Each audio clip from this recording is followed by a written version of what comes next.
हरिओम नमः शिवाय। ही कथा पाण गुरु कृपा सां हासिल करे रहिया आहियूं। महिरबानी करे गौर ॾेई ॿुधिजो।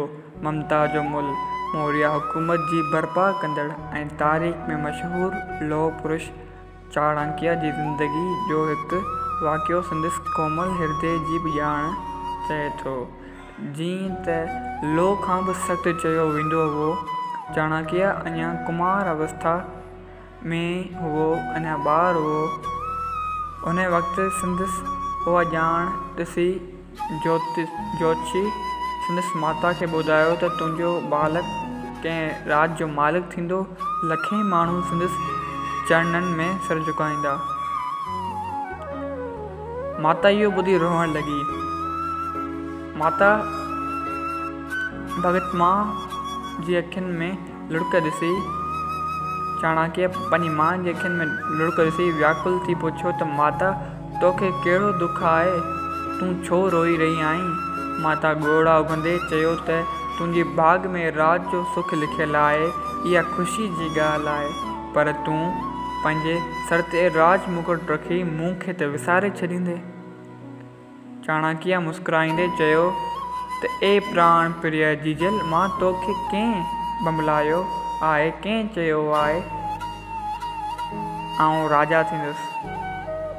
माता जवाबु ॾिनो त ज्योतिषी ॿुधायो आहे त तुंहिंजे वात में अॻियां 2 ॾंद उहे ॿुधाइनि था त तूं हिकु वॾे राज जो हाकुम थींदे। ऐं इहा त मशहूरु ॻाल्हि आहे त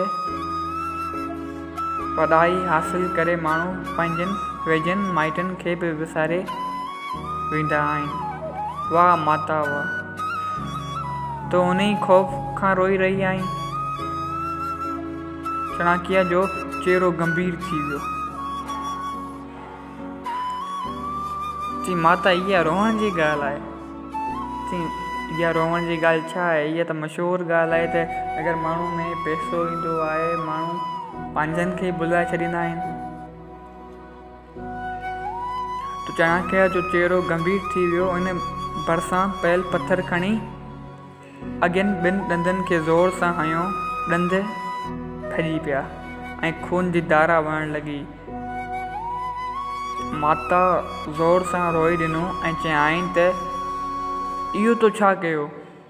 धकार आहे ममता खे। हू पुट जे वात मां वहंदड़ खून उगण लॻी।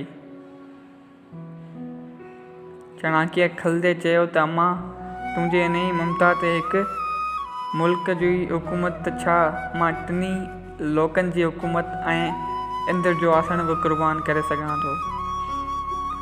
माता निहायत निहाल थी ऐं खेसि पंहिंजे छातीअ सां लॻाईंदे ऐं संदसि अखियुनि मां ख़ुशी जा लुढ़क वहण लॻी।